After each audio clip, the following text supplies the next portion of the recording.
Subscribe कीजिए हमारे YouTube channel को और इस बेल आइकन के ऊपर क्लिक कीजिए हमारे लेटेस्ट वीडियो को सबसे पहले देखने के लिए। बेटी की शादी में माता पिता दादा दादी ने भी लिए साथ फेरे। आखिर क्यों 3 पीढ़ी को साथ करनी पड़ी शादी।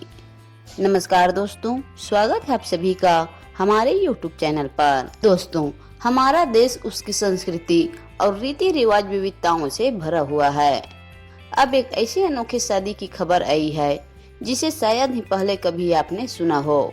यहाँ बेटी की शादी तय हुई तो उसके माता पिता दादा दादी और भाई भाभी को भी साथ ही साथ फेरे लेने पड़े। क्या है पूरा मामला, आपको आगे बताते हैं।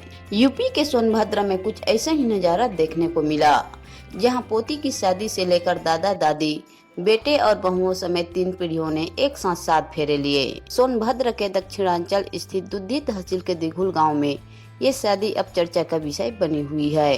दिलचस्प बात यह है कि इस ऐतिहासिक शादी समारोह का आयोजन भी परिवार की एक बेटी की पहल हुआ। दिघुल गांव में रहने वाले नंद कुमार की बेटी सपना की शादी 25 अप्रैल को तय की गई थी। माता पिता की तरफ से शादी की सभी तैयारियां भी पूरी कर ली गई, लेकिन इसी बीच लोगों में चर्चा होना शुरू हो गई कि सपना के बड़े भाई माता पिता से लेकर दादा दादी तक सभी ने प्रेम विवाह रचाया हुआ है। उनकी शादी में हिंदू रीति रिवाज और उससे जुड़ी रस्म नहीं निभाई गई है।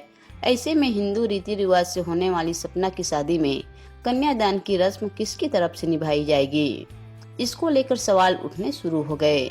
कहा जाने लगा कि जब पिता की शादी को समाज में वैधानिक मान्यता नहीं देता तो वह पिता अपने बेटी की कन्यादान कैसे कर सकता है। जब ये बात दुल्हन सपना के कानों तक पहुंची तो उसने ये कहते हुए शादी करने से मना कर दिया, जब तक उसके माता पिता दादा दादी और परिवार के अन्य सदस्यों की शादी सामाजिक रीति रिवाजों से नहीं होगी तब तक वो भी शादी नहीं करेगी।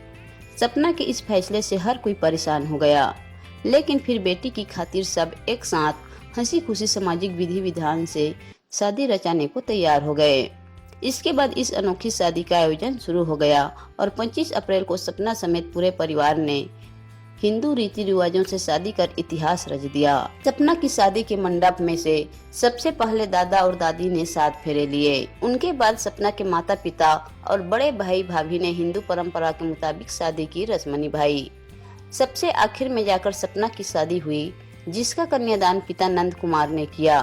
और अब इस अनोखी शादी की चर्चा गांव के साथ साथ पूरे जिले में हो रही है।